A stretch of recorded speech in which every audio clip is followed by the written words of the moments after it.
On a cold February morning in 1929, 7 men were lined up against a garage wall in Chicago and executed with machine guns, one after another, in broad daylight.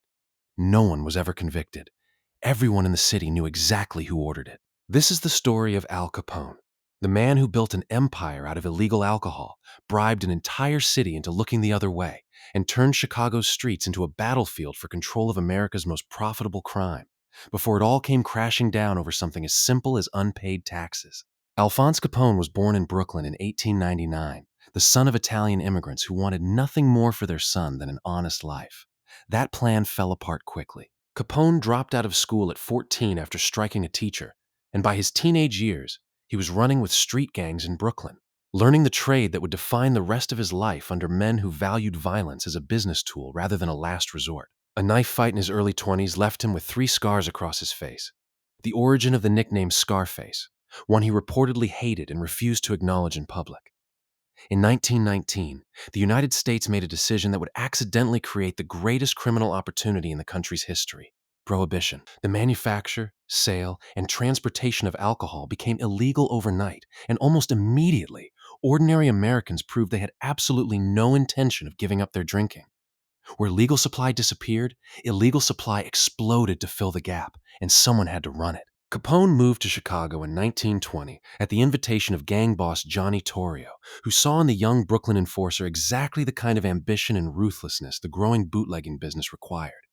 Chicago in the 1920s was a city practically built for organized crime to flourish. Police corruption ran so deep that entire precincts were effectively on gang payrolls. Judges, aldermen, and even the mayor's office had financial ties to bootlegging operations that made prosecution almost impossible.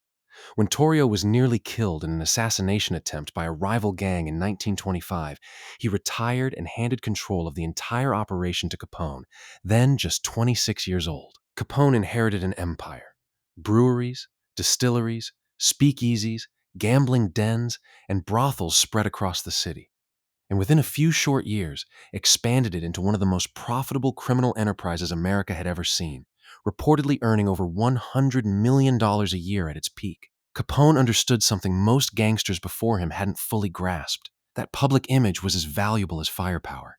He funded soup kitchens during the early years of economic hardship, donated to churches and orphanages, and cultivated a reputation among ordinary Chicagoans as something close to a folk hero, a man who gave the public what it wanted while the government told them they couldn't have it. Reporters were granted access, interviews, even friendly nicknames like Public Friend Number 1 in some corners of the press.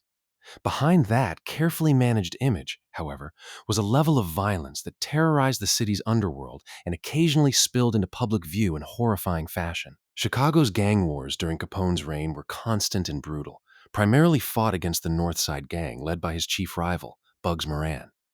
Assassinations, drive-by shootings, and public executions became almost routine as the two organizations fought for control of the city's bootlegging territory. The violence reached its most notorious point on February 14, 1929, Saint Valentine's Day. Capone's men, some dressed as police officers to gain entry without suspicion, lined up 7 members of the Moran gang against a garage wall on North Clark Street and opened fire with machine guns, killing all 7 in what became known as the Saint Valentine's Day massacre. The brazen, public nature of the killing shocked even a country that had grown numb to gang violence, and it marked the beginning of the end for Capone's public tolerance. Law enforcement had tried and failed for years to build a case against Capone for the actual crimes he was committing: murder, bootlegging, extortion. But witnesses were too terrified to testify, and the evidence trail was carefully insulated by layers of underlings taking the fall in his place. It took a different federal agency to finally bring him down. The Internal Revenue Service, led by investigator Frank Wilson, built a meticulous case proving that Capone had earned massive untaxed income throughout the 1920s, despite never filing a single tax return. In 1931, Al Capone was convicted not of murder, not of bootlegging, but of tax evasion. Sentenced to 11 years in federal prison, an outcome almost comically smaller than the scale of violence he'd overseen for the better part of a decade. Capone served time first at Atlanta Federal Penitentiary before being transferred to the newly opened Alcatraz Island in 1934, a facility specifically designed to hold high-profile, dangerous inmates with no tolerance for the kind of outside influence and bribery Capone had used to soften his time in previous prisons. On Alcatraz, Capone was just another inmate, stripped of the empire and influence that had once made him untouchable. Years of untreated syphilis, contracted long before his imprisonment, had begun to seriously deteriorate his mental and physical health by the time he was released in 1939.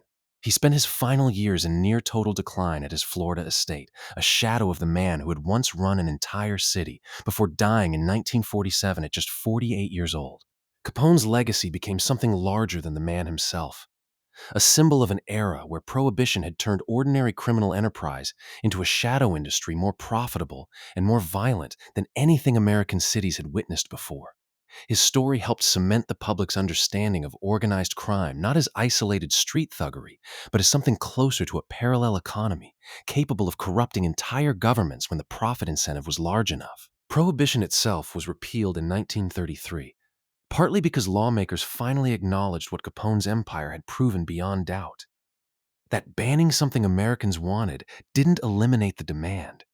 It just handed control of the supply to the most ruthless people willing to provide it. Today, the garage where the St. Valentine's Day massacre took place is long gone, torn down decades ago, but the story of Al Capone remains one of the most studied chapters in American criminal history.